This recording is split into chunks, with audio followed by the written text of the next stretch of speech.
My first advice, especially for school leavers, being a school leaver just after you do my HSC, going into law is completely different to school, especially in terms of writing style.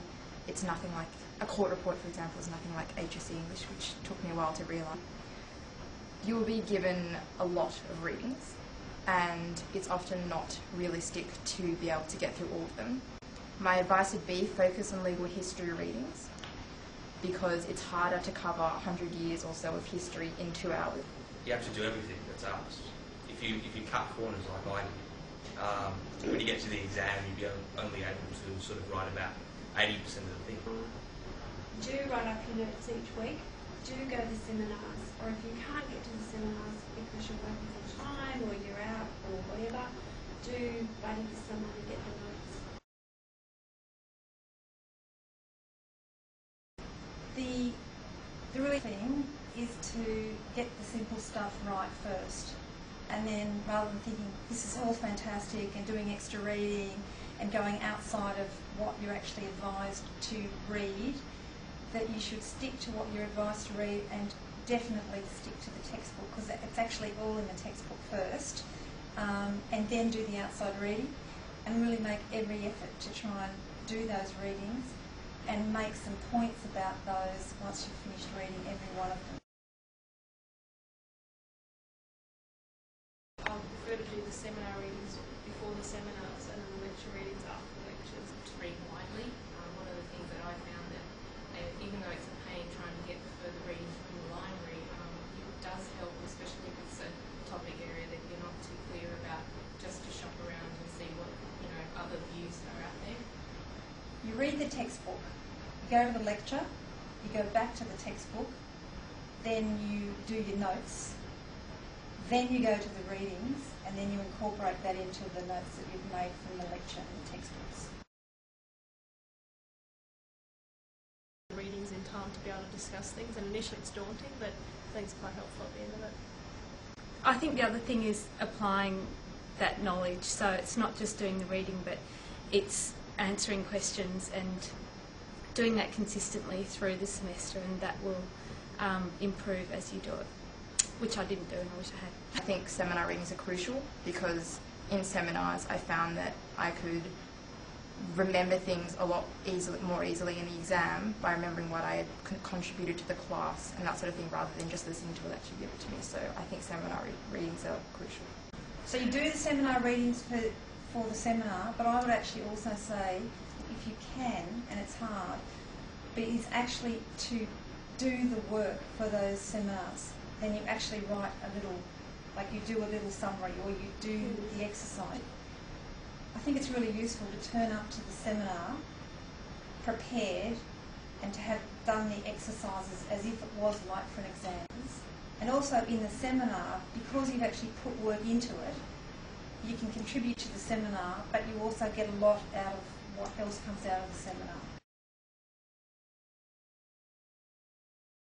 I think I was so enthusiastic at the beginning that I did absolutely everything. I read everything that I possibly could, I went to everything, I wrote everything that I possibly could, and I punished myself later on in the semester when I realised that was an unrealistic expectation that I'd set up right at the beginning, that I would be able to do everything, working full time and studying, be a bit more realistic about what you can achieve across the whole semester right from the beginning. As far as tips go, the one thing that I would say is balance is really the key.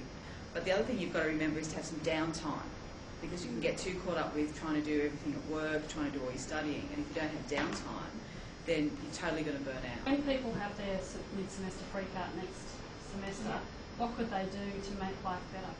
Just relax about it. It's hard, it's so easy to get all caught up in it. Oh my gosh, I have to do all these expected reading, further reading, blah, blah, blah.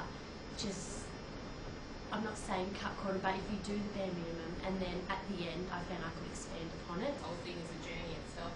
It's probably good to think about what is the end goal, like what are you looking to achieve at the end of this. So one of my tips was to really people to start thinking about where they want to, where they want their whole careers to go.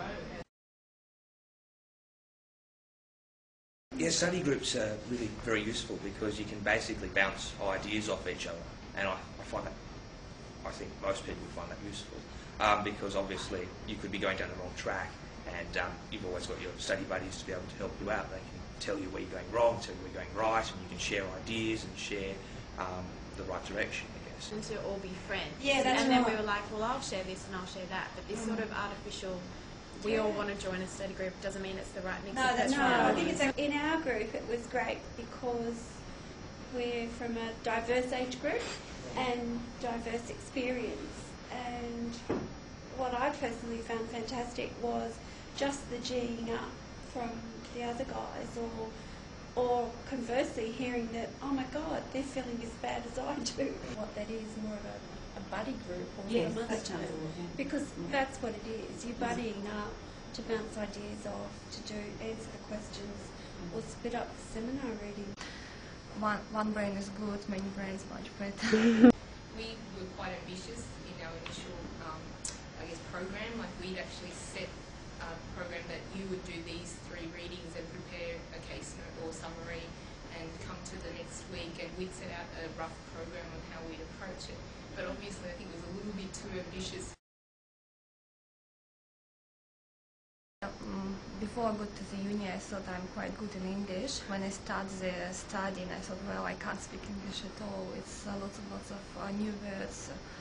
And I think it's very, very important at the beginning to sit down with the dictionary, try to understand most of the words. And I find it's very useful to buy CDs with the lectures on it. Then I can sit down at home and actually put it down. I thought the lecture tapes were really good too, and I had them on in the car all the time, so my husband knows LPH as well as I do now.